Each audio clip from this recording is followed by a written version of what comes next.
desolate stretch of Route 112, February 9th, 2004. Snow-dusted trees lining a dark highway, the kind of place where silence echoes.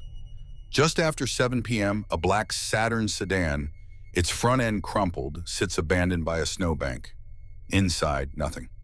The driver, 21-year-old Maura Murray, a promising nursing student from the University of Massachusetts Amherst, had seemingly vanished into the frigid New Hampshire night.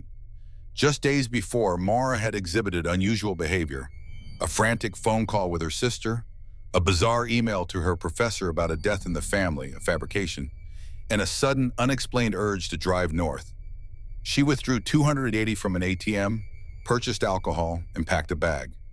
No one knew where she was going or why she felt she needed to disappear. Around 7:27 p.m., a local bus driver, Butch Atwood, witnessed Maura's Saturn skidding off the road and hitting a tree. He immediately offered help. Maura, appearing shaken but uninjured, insisted she had already called a AAA and refused assistance, asking him not to call the police. Atwood, despite her protests, drove home and called 911 at 7:43 p.m. By 7:46 p.m., a Haverhill police officer, Sergeant Cecil Smith, arrived at the scene. The Saturn was there, locked, but Maura Murray was gone. The windshield was cracked, the airbags deployed, a box of wine, soda, and a AAA card were found inside. Footprints in the fresh snow led away from the car, then abruptly vanished, as if she had simply dissolved into the winter air. The immediate response was a localized search, intensified by the biting cold. State police, search and rescue teams, and K-9 units scoured the dense woods surrounding the crash site. The temperature was dropping fast, exposure a serious threat.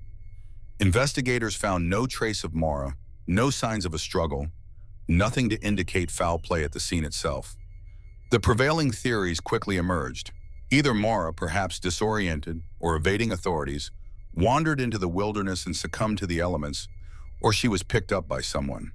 The fact that she actively avoided police contact before vanishing fueled speculation that she might have been intoxicated or involved in something she wished to conceal. Adding to the baffling nature of the disappearance were several peculiar details.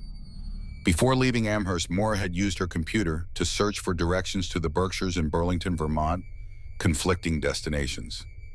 The rag found stuffed in the Saturn's tailpipe was another anomaly, possibly to prevent engine noise or a sign of an engine problem. Her car was registered but not insured. A witness, not Atwood, claimed to have seen Maura speaking with someone by her car just before the police arrived, a detail that has never been definitively corroborated. These inconsistencies and strange pre-departure actions only deepen the mystery, suggesting a plan or a desperate flight gone terribly wrong. 17 years later, Maura Murray's fate remains one of New England's most perplexing cold cases. Her family, never giving up hope, continues to advocate for answers, tirelessly pushing for renewed investigation. Countless theories abound: a serial killer operating in the area, a staged disappearance, or even an accidental encounter with someone sinister after the crash. The lack of any conclusive evidence, no body, no consistent witness sightings, no digital footprint, has allowed the case to fester, a wound in the heart of the White Mountains.